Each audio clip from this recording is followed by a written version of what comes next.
Assalamualaikum warahmatullahi wabarakatuh. Saya Zakaria Rahmanu, bukan ahli supranatural apalagi ilmu hitam.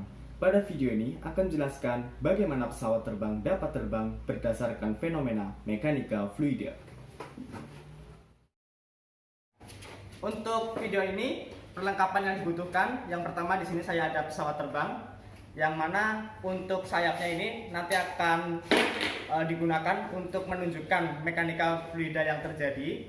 Kemudian di sini ada motor beserta propeller yang nantinya digunakan untuk mensimulasikan udara yang mengalir dari depan pesawat. Kemudian di sini saya ada satu lagi yaitu vape, yang mana asapnya nanti akan digunakan untuk memperlihatkan aliran udara yang mengalir melalui sayap supaya lebih jelas.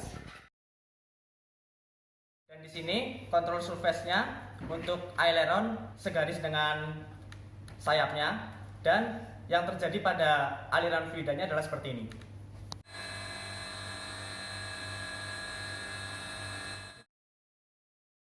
Bagaimana jika aileron ini digerakkan ke bawah?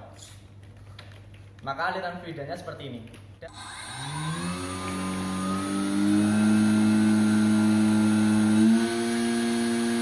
Dapat dilihat bahwa sayap akan terangkat. Hal ini karena pada bagian atas dan bawah ini memiliki jarak yang berbeda. Dalam rentang waktu yang sama, aliran udara yang melewati bagian atas akan menempuh jarak yang lebih panjang, sehingga kecepatannya akan lebih cepat. Di samping kecepatan itu, untuk tekanan yang berada di bagian atas akan lebih rendah dibanding dengan tekanan di bagian bawah, sehingga sayap tersebut terangkat. Selanjutnya, jika kontrol surface ini saya naikkan seperti ini, aliran udara yang terjadi seperti ini.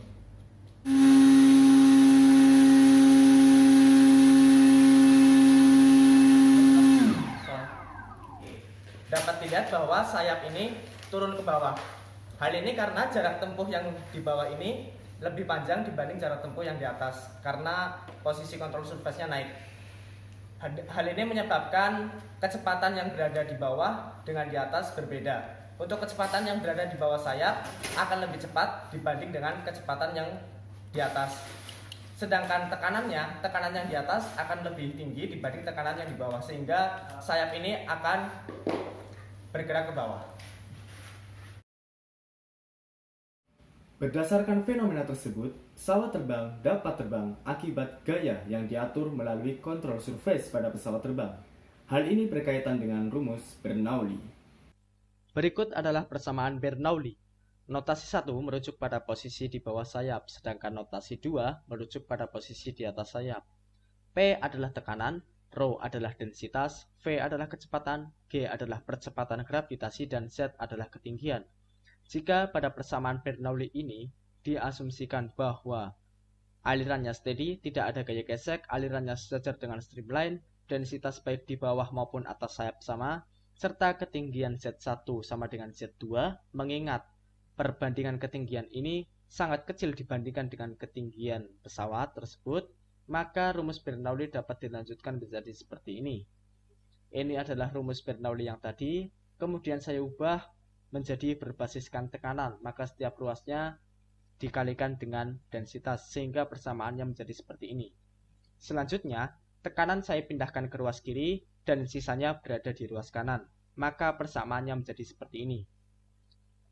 Dari asumsi yang terakhir, bahwasanya Z1 sama dengan Z2, maka rho G Z2 dikurangi rho G Z1 adalah 0, sehingga persamaannya menjadi seperti ini. Di ruas kiri ini, tekanan dapat dituliskan sebagai gaya persatuan luas, maka ruas kiri menjadi seperti ini. Sedangkan ruas kanan di sini saya ubah bentuknya menjadi seperti ini. Jika luas penampang pada atas dan bawah sayap sama, maka dapat diketahui selisih gaya yang bekerja di bawah sayap dikurangi dengan gaya yang bekerja di atas sayap adalah 1/2 rho A dalam kurung kecepatan di atas sayap dikuadratkan dikurangi kecepatan di bawah sayap dikuadratkan.